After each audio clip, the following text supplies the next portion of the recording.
오늘 저는 다니엘서 1장 1절부터 21절의 말씀을 가지고 정직한 신앙이라는 제목을 통하여 하나님의 말씀을 증거하고자 합니다. 현재 전 세계는 4차 산업혁명 시대를 가고 있습니다. 4차 산업혁명 시대의 핵심은 AI와 반도체와 그리고 전기라고 합니다. AI는 우리가 잘 알고 있는 인공지능을 말합니다. 컴퓨터가 스스로 생각하고 판단을 하는 그런 지능을 가진 것입니다. 컴퓨터나 로봇이 스스로 학습하고 실행하는 것을 바로 인공지능이라고 합니다. 그래서 인공지능에 들어가는 반도체가 앞으로 미래 산업을 좌우할 것이라고 보고 있습니다. 현재 우리나라는 세계적인 반도체 기업들이 있습니다. 그런데 우리나라의 반도체 기업들은 대부분 메모리 반도체에 집중해 있습니다. 그래서 D램 가격에 따라서 이 D램 가격이 높아지면은 매출이 좋아지고, 그리고 이 D램 가격이 내려가게 되면은 수익도 줄어들게 되는 것입니다. 그런데 AI 시대에서는 메모리 반도체도 중요하지만 비메모리 반도체가 더 중요한 시대라고 합니다.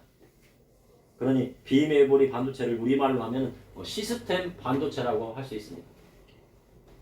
그래서 비메모리 반도체는 AI의 핵심의 두뇌 역할을 하는 반도체라고 할 수 있습니다. 그런데 비메모리 반도체 점유율은 우리나라보다 대만이 크게 앞서고 있다고 합니다. 이제 비메모리 반도체 시장이 메모리 반도체 시장보다 더 큰 역할을 할 것으로 보고 있습니다. 그래서 우리나라 반도체 기업에서요 비상이 걸렸습니다. 우리나라 반도체는 대부분 D램 가격에 의해서 수익을 많이 냈었는데 이제는 비메모리 반도체가 중요해졌습니다. 자칫 잘못하면 세계 시장을 잃게 되거나 경쟁력을 잃게 될 수 있다는 것입니다. 일본의 기업 소니나 도시바 같은 그런 기업들이 옛날에 세계를 주름잡았었는데 지금은 소니나 도시바 같은 그런 회사들이 거의 망하다시피 했습니다. 지금도 있긴 하지만. 그런데 그런 회사들처럼 기업처럼 우리나라 반도체 기업들도 그렇게 될 수 있다는 것입니다. 앞으로의 시대는 한 곳에 안주하면 그 시장에서 사라지는 일이 일어나게 되고 그 시장에서 도태되는 일이 일어나게 되는 것입니다. 그래서 반도체 기업들은 끊임없이 개발하고 혁신을 이루어야 합니다.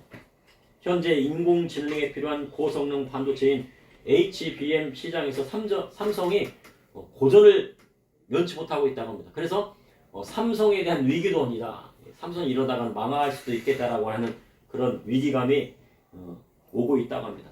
그래서 삼성이 위기에 직면한 것이 아니냐는 이야기가 흘러나오고 있습니다. 그런데 삼성하면 우리나라의 경제의 25%를 담당하고 있다고 해도 과언이 아닙니다. 그런데 이러한 기업이 흔들린다 하면 우리나라 전체의 기업들이 다 흔들릴 수 있다는 것입니다. 그동안 효자 노릇을 했던 D램에서 HBM으로 넘어가야 하는 시대인데 근데 삼성은 D램 가격이 좋다 보니까 그것에만 많이 투자하고 HBM 같은 시스템 반도체 분야에서는 SK나 이런 다른 기업에 비해서 투자를 많이 안 했습니다. 그리고 안주하고 있었다는 것입니다. 그래서 그동안 효자를 했던 D램에서 HBM으로 넘어가야 하는 시대인데 그동안에 그것에 대비를 하지 못했다는 이야기입니다. 그래서 HBM 메모리는 고대역 폭 메모리라고 하는데 반도체 칩을 하나만 하는 게 아니라 이렇게 쌓는 겁니다. 이렇게 8개씩 쌓고 12개씩 쌓아가지고 이것을 아파트처럼 이렇게 엘리베이터처럼 이렇게 올려갖고요. 그 메모리를 이 메모리에 대한 이 속도, 데이터에 대한 속도를요 혁신적으로 높이는 것입니다. 지금은 8층까지 갔는데 아마 12층에서 20층까지 가고 그러면은 아주 빠른 데이터 속도가 일어나게 될 것입니다.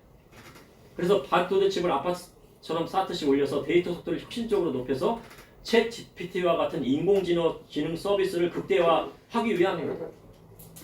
이러한 것을 주로 하는 세계적인 기업은 엔비디아라고 하는 기업이라고 합니다. 엔비디아는 컴퓨터 그래픽에서 시작하여 게임과 비트코인 산업에서 주를 이루고 다시 챗 GPT와 같은 인공지능 서비스를 이끌고 있습니다. 그런데 이 엔비디아라는 세계적인 기업, 미국에서도 엔비디아라는 기업이 지금 뜨고 있는데 거기에 창업주는 젠슨 황이라고 하는 사람이라고 합니다. 그런데 이 젠슨 황은 대만계 미국인이라고 합니다. 그리고 아버지가 화학자였고 어머니는 영어 교사였습니다. 화학자였던 아버지는 더 넓은 세상에 나가기를 원했고 그래서 젠슨 황의 어머니는 아들이 세계적으로 나갈 것을 미리 알고 대비해서 영어 공부를 열심히 시켰다고 합니다. 영어 선생님이니까 얼마나 열심히 시켰습니까?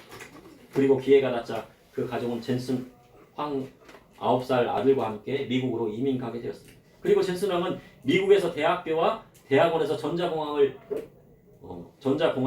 졸업을 하고 소프트웨어 개발자로 근무하다가 뜻이 맞는 두 명과 함께 창업을 했다고 합니다.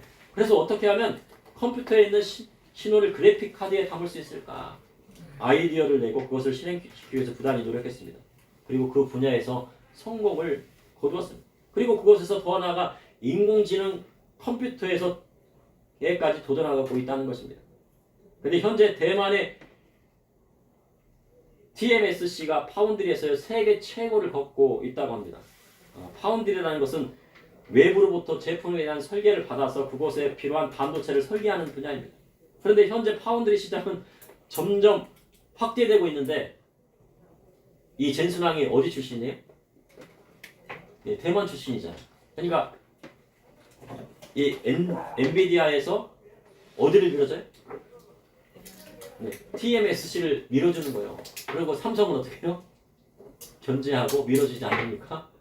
삼성이 지금 위기에 처해 있다고 하는 그런 이야기도 나온다는 것입니다. 그것은 이제 사람들이 이제 예측하는 이야기입니다. 자기가 대만에서 태어났으니까 어디를 밀어주겠습니까? 대만 기업들을 밀어주겠죠. 그만큼 우리나라 반도체는 위기라는 말이 나오고 있습니다. 그만큼 혁신하지 않으면 이제 세상에서 도태되는 시대가 되었다는 것입니다. 앞으로의 시대는 세상이 변하는 시대가 되었습니다. 그럼 믿음의 성도는 어떻게 이 세상을 이끌어 나가야 할까요? 오늘 본문을 보니 다니엘과 세 친구가 바벨론 포로가 되었습니다. 그러나 그들은 바벨론의 모든 학문과 지식을 익혀 하나님께 영광을 돌렸습니다. 이를 통해 이 시대를 살아가는 저와 우리 성도에게 하시는 하나님의 말씀은 무엇인지 여러분과 함께 은혜를 나누고자 합니다. 첫째, 하나님 앞에 정직한 다니엘과 세 친구는 바벨론 포로로 끌려갔습니다. 다니엘 1장 1절에 유다왕 요야김이 다스린 지 3년이 되는 해에 느부갓네살이 예루살렘에 이르러 성을 에워쌌더니 유다 왕국이 하나님 앞에 그분의 말씀을 따르지 않으므로 느부갓네살이 예루살렘 성을 에워쌌습니다. 여호야김은 에레미야를 통하여 하신 하나님의 말씀을 듣지 않았습니다. 그래서 바룩을 통해 기록한 에레미야의 두루마리, 지금 말하면 성경책이죠. 이 성경책을 어떻게 하나하나씩 연독칼로 찢어가지고요. 한 장 낭독하면은 그걸 또 뭐 3장씩 읽으면 그걸 쭉쭉 찢어가지고 어디다 태웠습니까? 불하로에 태울 정도로 요아보식의 악을 행했습니다. 그리고 갈그미스에서 애굽이 바벨론에게 대표하여 유다가 바벨론의 지배를 받았는데, 그런데 에레미야 선지자가 저는 하나님의 말씀을 듣지 않고 에레미야 선지자가 하나님의 말씀을 이 여호야긴에게 전했습니다. 느부갓네살의 왕의 말을 듣고 그대로 잘 있어라. 그랬는데 어떻게 합니까? 3년 후에 바벨론 느부갓네살의 반란을 일으켜 느부갓네살 왕이 그 성을 에워싸게 됩니다. 그리고 여호야김은 쇠사슬에 결박되어 바벨론으로 끌려갔고 그가 어떻게 죽었는지에 대해서 성경 기록하지 않고 있습니다. 그래서 비참한 죽음을 맞이했을 것이라고 사람들은 이야기를 합니다. 느부갓네살이 1차 바벨론 포로 때 여호야김뿐만 아니라 유다 왕족 출신들을 다 끌고 갔습니다.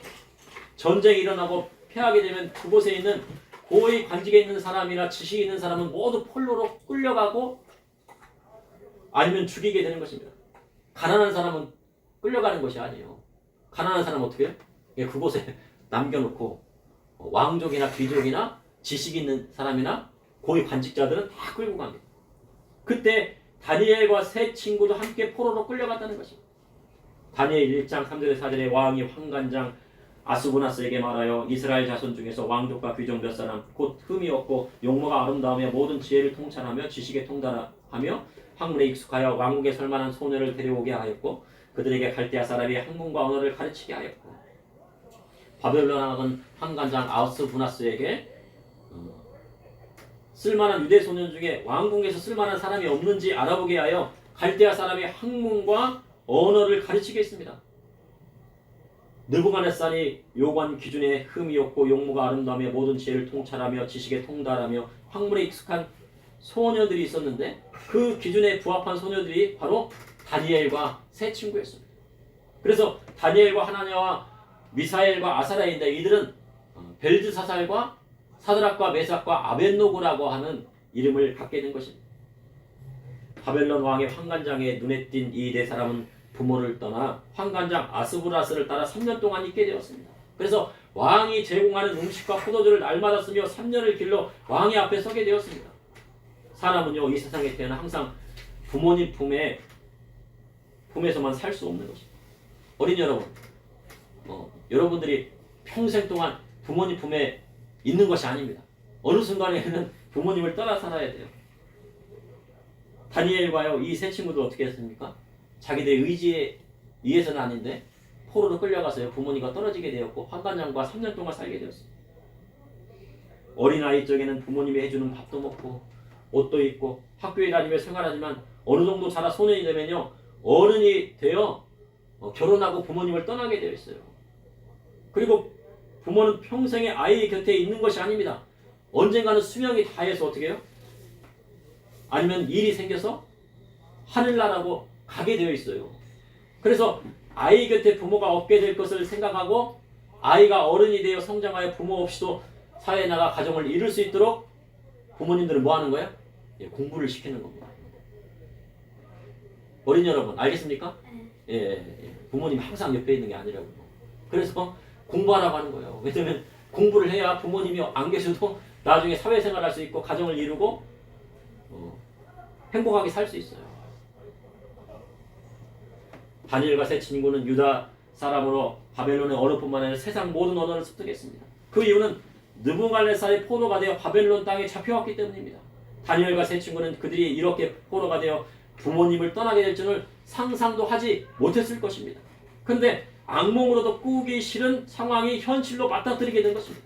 그러나 그들은 좌절하지 않고 하나님을 붙들었습니다. 그리고 왕이 제공하는 음식과 마시는 포도주로 자기를 더럽히지 않기를 바랐습니다. 이들은 하나님 앞에 정직한 소년들이었습니다. 하나님이 이렇게 하나님 앞에 정직한 다니엘과 세 친구를 사용하셨는데 아주 크게 사용하셨다는 것입니다. 둘째, 하나님 앞에 정직한 다니엘과 세 친구에게 하나님은 하늘의 지혜를 주셨습니다. 다니엘서 1장 8절에서 9절에 다니엘은 뜻을 정하여 왕의 음식과 그가 마시는 포도주로 자기를 더럽히지 아니하리라 하고 자기를 더럽히지 아니하도록 하고 자기를 더럽히지 아니하도록 환관장에 구하니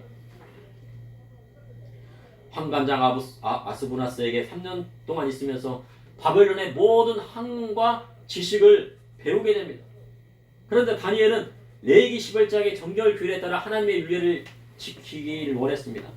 그래서 아무거나 아무 음식이나 먹을 수가 없었습니다. 아무 음식이나 아무 것이나 먹으면 하늘의 지혜가 내릴 수가 없는 거예요. 그리고 포도주를 마실 수 없었습니다. 이는 다니엘이 하나님 앞에 구별된 사람이었기 때문입니다. 내가 하나님 앞에 헌신하고 구별된 사람이라고 생각하면 그 평생에 뭘 마시지 말아야 돼요? 독주를 마시지 말아야 돼요. 그게 나시린의 기준입니다. 그래서 환관장에 구했습니다. 그랬더니 하나님께서 역사하사 환관장의 은혜와 긍휼을 얻게 하셨다고 성경을 기록하고 있습니다. 포로로 끌려온 처지에 그를 막고 있는 환관장에게 밉보이면 죽을 수 있는 위협에 처해 있는 상황이었으나 하나님께서 환관장에게 역사하신 것입니다. 다니엘서 1장 10절에 환관장이 다니엘에게 이르되 내가 내 주 왕을 두려워하노라. 그가 너희 먹을 것과 너희 마실 것을 지정하셨거늘 너희의 얼굴이 초췌하여 같은 또래의 소년들만 못한 것을 보게 할 것이 무엇이냐. 그렇게 되면 너희 때문에 내 머리가 왕 앞에서 위태롭게 되리라 하니 만약 왕이 지정한 음식이나 포도주를 먹지 아니하고 얼굴이 초췌해지면 환관장인 아스부나스 또한 그 목숨이 위태롭게 되는 것입니다. 그래서 다니엘은 자신의 감독자를 통하여 환관장 아스부나스에게 말을 전했습니다. 다니엘은 열흘 동안 시험하는데 그 기간 동안 채식을 주어 먹게 하고 물을 마시게 하려 환관장 앞에 우리의 얼굴과 왕의 음식을 먹은 소년들과 얼굴을 비교해서 당신이 좋은 대로 우리에게 행하라는 것입니다. 만약 다니엘과 세 친구의 얼굴이 왕이 주신 음식을 먹는 소년의 얼굴보다 못하게 되면 큰일 나는 거예요. 다니엘과 이 세 친구는 징계를 받을 수 있습니다. 그러나 다니엘은 하나님께서 역사하실 것을 믿었습니다.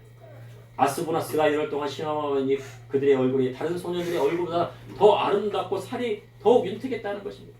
이는 하나님께서 역사하시지 않고는 이루어질 수 없는 것입니다. 이처럼 성령을 받은 사람의 얼굴은 다른 것입니다.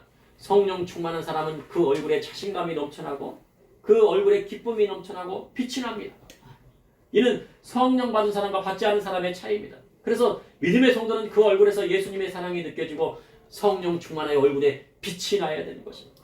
과거 조용히 목사님이 강단에 서시면요, 그 얼굴이 환하게 빛나고 기쁨과 확신에 차 설교를 하였습니다. 그래서 많은 성도에게 은혜를 끼칠 수 있어요. 우리 조영희 목사님 보시면 얼굴이 환하시잖아요. 그리고 좀 머리도 좀 벗어지시고, 그러니까 그 조명이 오면 어떡합니까? 막 그 해같이 막 빛나잖아요. 근데 거기다가 어떻게 해요? 항상 찡그린 얼굴 본 적이 없어요. 마지막 이제 돌아가실 때는 이제 많은 어려움 속에서도 이제 설교하시느라 힘드셨지만, 보통 설교하시는 거 보면 항상 자신감이 넘치고 기쁨이 넘치고 확신에 차 있어요. 그러니까 많은 성도들이 그 모습을 보고요, 설교의 은혜도 받지만 뭐에도 얼굴 받는 거예요. 그 모습을 통해서도 얼굴을 받는 것입니다. 우리도 마찬가지입니다. 세상의 모든 괴로움을 다 짊어지고 가는 사람처럼 그 얼굴에 윤기가 없고 빛이 나지 않으면요, 다른 사람에게 전도도 안 되고 은혜를 끼칠 수가 없는 거예요. 야, 저 사람 봐라, 나보다 더 얼굴이 찡그러지고 빛도 없고 슬프게 사네. 저 사람 예수 믿는 사람 같지도 않은데 나한테 예수 믿으라고 하네. 그렇게 하면 어떡합니까? 전도가 안 돼요. 다니엘처럼 자신의 생산을 다 하나님께 맡기고 그분을 의탁할 때 하나님께서 역사하셔요. 그 얼굴이 윤택하게 되고 그 얼굴에 살이 막 오르고요, 빛이 나게 되는 역사가 일어나게 되는 것입니다. 다니엘은 열흘 동안 채식을 먹고 그 얼굴이 더욱 아름답고 살이 더욱 윤택해지자 이후에 감독자들이여 왕이 지정한 음식과 마실 포도주를 제하고요, 채식을 주시기 시작했습니다. 하늘의 지혜는 음식을 통해서도 역사하시는 것입니다. 세상의 대부분의 질병은요, 음식을 통해서 오는 경우가 많다고 합니다. 사람이 무엇을 먹고 마시냐에 따라서 그 사람의 질병이 무엇이냐가 오는 것입니다. 우리나라 사람들 맵고 짠 것을 많이 먹잖아요. 그러니까 뭐가 많이 생겨요? 맵고 짠 것을 많이 먹으니까 위장병도 많이 생기고, 또 술을 막 많이 좋아하잖아요. 그러니까 위장병이 많이 생기고, 그리고 짠 것을 너무 많이 먹으니까 뭐가 생겨요? 고혈압도 생기고. 그런 거. 무엇을 먹고 마시냐에 따라서 질병도 오게 되는 것입니다. 그리고 무엇을 먹고 마시냐에 따라서 질병도 극복할 수 있게 되는 것입니다. 그래서 사람의 몸에 맞는 음식과 방법이 중요하다는 거예요. 그리고 음식을 먹는 시간도 중요합니다. 음식도 아무리 좋은 음식이라도요, 잠자기 전에요, 잠자기 전 1시간에 맛있게 먹고서 잠자면 어떻게 됩니까? 나중에 위장병이 걸리게 돼 있어요. 그리고 이제 당뇨라든가 이런 거에 또 걸릴 수 있다고 얘기를 합니다. 그래서 야식을 먹지 말라는 거예요. 그래서 남편이 빨리 세상을 떠나기를 원한다고 하면 뭐를 주라고요? 야식을 주라는 세상 말도 있다는 겁니다. 그래서 어떤 음식을 먹는가도 중요하지만 어떤 방법으로 어느 때에 먹는가도 중요하다는 것입니다. 다니엘서 1장 17절에 하나님이 내 소년에게 학문을 주시고 모든 서적을 깨닫게 하시고 지혜를 주셨으니 다니엘은 또 모든 환상과 꿈을 깨달아 알더라. 하나님이 이 내 소년에게 학문을 주셨습니다. 학문을 주셨다는 거 뭡니까? 지식을 주셨다는 거죠. 세상 모든 지식을 다 누구에게 주셨어요? 다니엘과 이 세 친구에게 주셨어요. 그리고 바벨론의 모든 책을 읽고 그것을 깨닫게 하셨어요. 그래서 책을 많이 읽어야 돼요. 세상을 알려면 뭐를 많이 읽으려고요? 책을 많이 읽어요. 그 책 읽는 습관이 중요합니다. 책은 뭐에서 나오는 거? 습관에서 나오는 습관에서. 그리고 그 책을 읽더라도 깨닫게 되는 것은 바로 하나님께서 하늘의 지혜를 주셨기 때문입니다. 하나님 말씀대로 자신의 몸을 거룩하게 하는 사람에게 하늘의 지혜가 내리는 것입니다.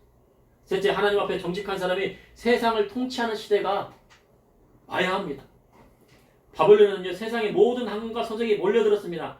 바벨론에서 바벨이란 어지럽다, 혼돈하다는 뜻입니다. 그래서 바벨탑 사건에서 하나님은 교만한 인간들의 언어를 어떻게 했습니까? 혼돈시켰어요. 그래서 바벨탑인 것입니다. 바벨은 어지럽히다, 혼돈하다는 거예요. 그러니 세상 사람들이 전 세계로 뿔뿔이 흩어지게 되었습니다. 그런데 현재 바벨론의 때와 같이 세상 모든 지식이 하나로 빅데이터 앞에 뒤죽박죽 어떻게 합니까? 몰려드는 시대가 되었어요. 그래서 그것을 인공지능이 그것을 융합해가지고 어떻게 해요? 로봇으로 딱 해갖고 무엇인가 말하면 이제 세상의 모든 지식과 막 로봇을 만들어가지고 막 이야기를 했더니 나중에 뭘 하다는 얘기예요? 욕을 하더래요, 사람들에게. 혼돈된 얘기를 하고 막 난해한 질문을 하고 그랬더니 막 그 인공지능이 뭐를 막 뱉어요? 욕을 뱉더라는 거예요. 누구한테 배웠어요? 세상의 모든 지식을 다 융합했는데 자기가 이해할 수 없고 혼돈되는 것은 막 그냥 질문하니까 너 누구야 막 하는 식으로 막 하는 식으로 막 얘기하더라는 거예요. 그것이 바로 무슨 시대예요? 빅데이터의 시대라고 하는 거죠. 세상의 많은 지식을 빅데이터 안에 모아두고 그것을 다시 필요에 따라서 인공지능이 뽑아냅니다. 그래서 그러한 첫 시도가 바로 챗 GPT라고 하는 그런 서비스입니다. 그래서 이것을 상용화하려면 뭐가 필요한 거예요? HBM이 필요한 겁니다. 반도체 칩을 하나만 쌓는 게 아니고 2개, 3개, 4개, 5개 해서 이것을 딱 물어보면은 얘가 빨리빨리 막 돌아가야 되는 시스템이요. 그러니까 1층, 2층 쌓아서는 안 돌아가요. 그러니까 지금 현재 8층까지 쌓았어요. 근데 삼성에서는 이거를 이런 식으로 이렇게 쌓아요. 그런데 이제 SK 하이닉스에서는 이거를 8개로 딱 쌓아가지고 이거를 딱 액체를 넣어서 딱 붙인답니다. 근데 삼성 거를 엔비디아가 삼성 거를 안 택하고 누굴 걸 택했다는 거예요? SK 하이닉스를 택했다는 거예요. 예. 그 삼성이 막 흔들리죠. 근데 삼성이 HBM 이것이요 이렇게까지 필요할 줄 몰랐다는 거예요. 인공시대가 올 것을 예측을 못하고 많은 사람들이 연구진들을 다 축소화시키고 그랬는데 다 어디로 갔어요? SK나 다른 기업이나 다 갔다는 거예요. 근데 이제 와서 이제 HBM을 하려고 하니까 어떻게 해요? 만들 수는 있지만 또 어디에서 안 택해줘요? 엔비디아에서 젠슨왕이 안 택해줘요. 그러니까 매출이 막 줄어들죠 지금요. 그러니까 위기라고 하는 거예요. 근데 그것을 따라잡으려고 하니까 1년은 갖고 안 된다는 겁니다. 근데 그것을 우리 기업들이 만들고 있어요. 데이터의 속도를 더 빠르게 하려고 더 많은 칩을 쌓아 올려야 하는 시대가 되었습니다. 세계는 혼돈 속으로 몰려가고 있습니다. 세계의 경제에 대해 전문가들 찾아야 예측하기가 어렵다게 되더니 우리나라 사람들이 이제 전 세계의 역사에 관심을 가지게 되었습니다. 왜 우리나라 사람들이 전 세계의 역사를 알려고 하게 될까요? 유대의 역사? 왜 유대와 팔레스타인이 저렇게 싸울까? 레바논과 헤즈볼라는 어디에서 나왔을까? 이란은 왜 나왔을까? 왜 그 역사를 막 알려고 그래요? 바로 세계 어느 곳에 전쟁이 나면요. 전쟁으로 인해서 주가가 폭락하고 내려가고 이거거든요. 왜 전쟁이 일어나는지 원론적인 걸 알아야지 전쟁이 언제 끝날지를 예측하고 그리고 기업에 대한 주가가 언제 오르고 내리고 이것을 그러니까 세계의 역사를 알아야 경제의 흐름도 알 수 있다는 거예요. 그러한 예가 바로 주가지수라는 것입니다. 어느 곳에서 전쟁이 일어났다 하면 주가가 폭락하고 어디에서 기술이 앞서 있다 하면 주가가 상승합니다. 그래서 사람들이 돈에 미쳐 있어요. 그러니까 막 우리가 이제까지는 알지 못했던 세계의 역사 막 그거를 막 다 알려고 하는 것입니다. 이처럼 세계의 흐름이 경제에 큰 영향을 끼치는 시대가 되었습니다. 그런데 다니엘은 또 모든 환상과 꿈을 깨달아 알더라고 하셨던 거예요. 다니엘은 모든 환상과 꿈을 깨달아 알았는데 그것은 누가 깨달아 알게 하신 것입니까? 어린이 여러분 누가 깨달아 알게 하셨어요? 그죠 맞아요. 하나님께서 깨달아요. 앞으로 어떤 일이 날지 앞으로 어떤 세상이 오게 될지 앞으로 어떤 것을 공부해야 될지 영어 공부해야 돼 안 해야 돼요? 해야 되겠죠. 그렇죠? 앞으로 이제 영어를 공부 안 하면 안 되는 시대가 왔어요. 현재 한반도는 어느 때보다 위기 상황에 있다고 합니다. 북한은요 현재요 우러 전쟁에 1만 명 이상을 파병했다는 소문이 우크라이나 뉴스에 돌고 있어요. 그러니까 북한에 러시아에 파병한 이렇게 보낸 벌목공들이 있거든요. 그 사람들 한 1만 명 정도를 러시아를 위해 싸우도록요 지금 용병으로 보냈다는 거예요. 뭐 100만 발, 150만 포탄을 보낸 게 아니고 북한 사람들을 보냈다는 겁니다 지금. 근데 그것이 이제 우크라이나 뉴스에 공식적으로 발표하는데 우크라이나 뉴스에 지금 나돌고 있어요. 그 얼마나 김정은이 나쁜 사람입니까? 우리 민족을 왜 다른 나라의 전쟁에 보낸다는 거예요, 그게. 그리고 중국은요, 대만을 에워싸고 침공하는 연습을 지금 하고 있어요. 그래서 이는 미국 대선이 얼마 남지 않았기 때문입니다. 전 세계의 정세는 한 치 앞을 알 수 없는 정도로 변화하고 있어요. 그런데 그런 가운데 미국에서는요, 트럼프 대통령 후보가 많이 앞선다는 보고가 있다고 합니다. 그런데 우리나라 언론은 어떻습니까? 정반대입니다. 예, 해리스가 앞선다고 보고 있어요.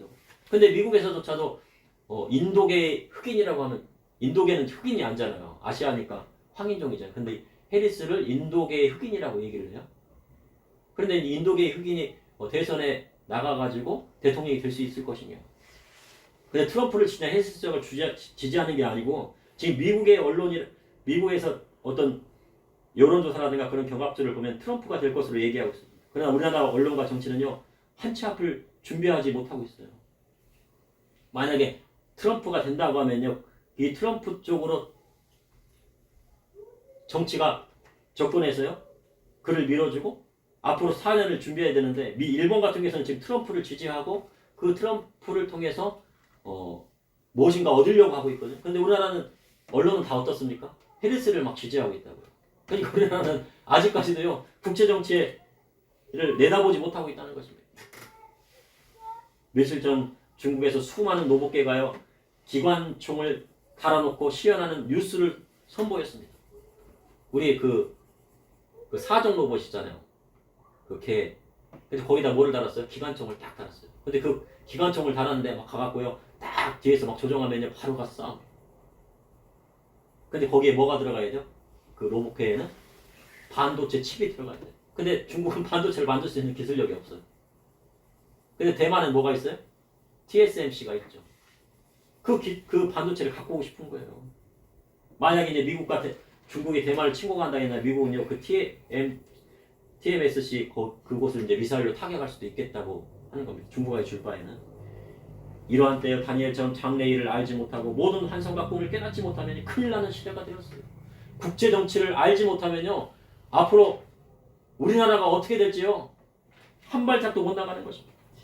오늘 우리나라 교육에 대한 선거가 있었단 말이에요.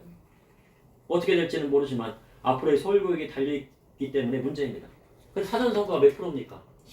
예, 8%가 나왔어요. 8%. 사전선거 8%. 100명 중에 8명만 선거했다는 거예요. 그러면 오늘 제가 오늘 뉴스를 못 봤지만 오늘 몇 프로나 되겠습니까? 예? 가까이 한 10% 되면은 20%도 안 된다는 얘기예요. 19%밖에 안 나왔어. 전체가요. 예. 그죠? 지금 8시에 끝나는데 열심히 해고 19%. 19% 나오는데 우리나라 100명, 우리나라 서울 시민 100명 중에 19명만 선거했으니까요. 앞으로의 미래의 교육에 대해서는요, 하나도 생각을 안 하고 있다는 거예요. 80명은 지금 100명 중에 80명은 지금 아이들의 미래든 상관없고, 그 중에 어린아이들도 있겠죠. 선거를 누굴 뽑고 누굴 안 뽑고 그게 문제가 아니고 그만큼 교육에 대한 관심이 없다는 겁니다. 근데 지금은 어떤 시대예요? 바벨론의 때와 같이 혼돈의 시대가 오고 있는데요. 아이들의 교육을 어떻게 우리가 해야 될지, 믿음의 사람들이 어떻게 해야 될지 그것을 판단을 못하고요. 그렇게 한다고 하니까요. 깜깜한 거예요. 황관장 아스부나스는 기한이 차서 다니엘과 세 친구를 느고나스 앞에 데리고 갑니다. 그런데 왕들이 그들과 말을 해보니까요, 다니엘과 하나냐와 미사엘과 이 아사랴 같은 자가 없었습니다. 왕이 그들에게 묻는 중에 그 지혜와 총명이 온 나라 박수와 술객보다 10배가 나은 줄을 알게 되었습니다. 그리고 하나님께서 다니엘을 통하여 역사하셨습니다. 그리고 다니엘은 고레스 원년까지 있게 됩니다. 고레스 원년이라고 하면요, 바로 바벨론 포로로 끌려갔던 모든 사람이 에루살렘으로 돌아갈 수 있는 조서가 내린 때예요. 그러니까 하나님께서 이 다니엘을 어느 때까지 썼다는 거예요? 고레스 원년까지 썼다는 겁니다. 그래서 유다의 백성들이 어떻게 해요? 다시 남은 자들이 다시 에루살렘에 돌아갈 수 있도록 하는 그런 발판을 누가 마련한 거예요? 하나님께서 마련하셨는데 누구를 통해서? 다니엘을 통해서 마련했다. 그래서 어떤 사람들, 어떤 학자들은 이제 성경에 안 나와 있지만 이 다니엘이 포로 귀환 그 무리에 속해서 다시 갔다는 얘기도 있는데 그건 성경적이진 않지만 학자들에 의해서는 그렇게 됐을 수도 있겠다라고 하는 말도 나오는 것입니다. 앞으로의 세상은요, 어떻게 변하기 예측하기 어려운 때가 되었어요. 예측할 수 있다면 공부하면 되죠. 수능도 이거 공부하면 나중에 잘 된다고 하면 그걸 공부하면 되잖아요. 그런데 그래서 공부하지 않으면요, 먹고 사는 문제가 해결되지 않는 때가 오게 되었어요. 옛날에도 그랬고, 공부하지 않으면 어린이 여러분 어떻게 된다고요? 먹고 살기가 어려운 때가 되었어요. 부모님이 매일 먹는 거 마시는 거 다 제공했지만 나중에 부모님 안 계시면 스스로 먹고 살아야 되는데 공부하지 않으면 먹고 사는 문제가 해결이 안 돼요. 그래서 그리고 공부하지 않으면 세상의 지식을 얻을 수 없을 뿐만 아니라 가난이 오게 되어 있습니다. 가난이. 아이스크림 하나 사 먹지 못할 때가 오게 돼요. 그것이 세상의 일인 것입니다. 공부해도 먹고 살기가 어려운 시대에 있는데 믿는 자는 공부하지 않으면 안 되는 시대가 되었어요. 큰 교회도요. 지금 전수사 뽑을 때요. 뭐를 봐요?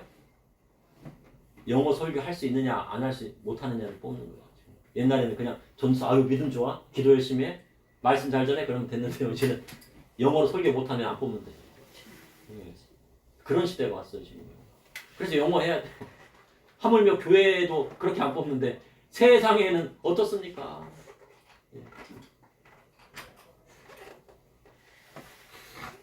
수능 문제가 그렇잖아요. 영어 수능 문제가요. 미국 사람도 못 풀 문제래요. 틀린데. 그 쓸데없는 영어를 수능에 막 내는 거예요. 그럼 우리나라는 왜 토이나 토플을 수능에 반영을 안 시킵니까?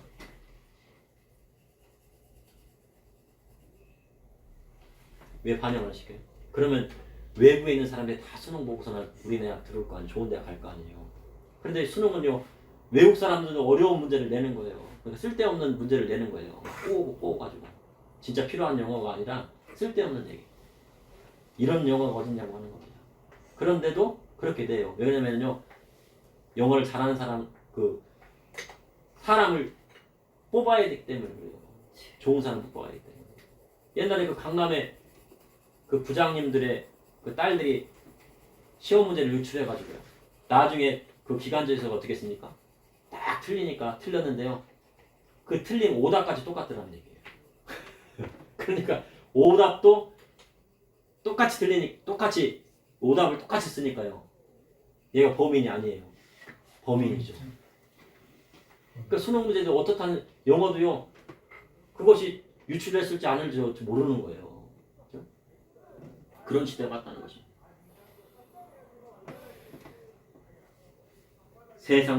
그래서 세상 공부뿐만 아니라 하나님 말씀 안에서 바로 서야 하는 때가 되었습니다. 하늘의 지혜를 받아야 세상을 이끌어가고 세상에 꼴이 되지 않고 머리가 되어 다니엘과 같이 정직한 자로 세상을 이끌어갈 수 있는 시대가 된 것입니다. 그래서요 AI 시대나 인공지능 시대에요 정치인들이 악한 정치인들 적그리스도가 그것을 패권을 잡게 되면 어떻게 됩니까? 사람들이 노예가 되는 겁니다. 그래서 그렇게 하지 않기 위해서 믿음의 사람이 정직한 자가 다니엘처럼 정직한 자가 정치를 해야 되는 시대가 였어요. 그것이 바로 어린 세대에게 요구되는 것입니다.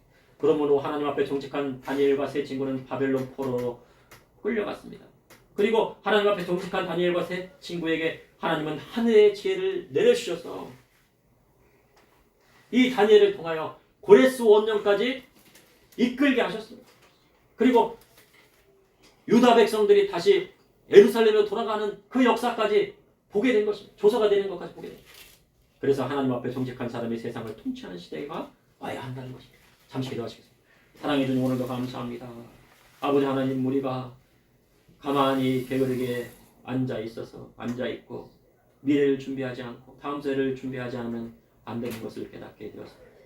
아버지 하나님 다니엘처럼 사드락과 메삭과 아베드고를 하나님께서 쓰신 것처럼 아버지와 다음 세대를 준비하게 해 주시고 아버지 우리 믿음의 성들이 더욱더 부지런히 하나님의 말씀을 증거하고 아버지 세상에 나가서도 꼴이 되지 않냐고 머리 되어서 세상을 이끌어 나갈 수 있도록 인도하여 주시고 우리나라의 잘못된 정치도 아버지가 잘못되었다고 말할 수 있는 저와 우리 믿음의 성도님들 다 될 수 있도록 주님이 인도하여 주시고 특별히 우리나라 기업들 아버지 하나님 어려움을 당하고 있사오니 세워주시고 일으켜주시고 올바른 길로 나아갈 수 있도록 주님께서 지혜를 허락하여 주시옵소서.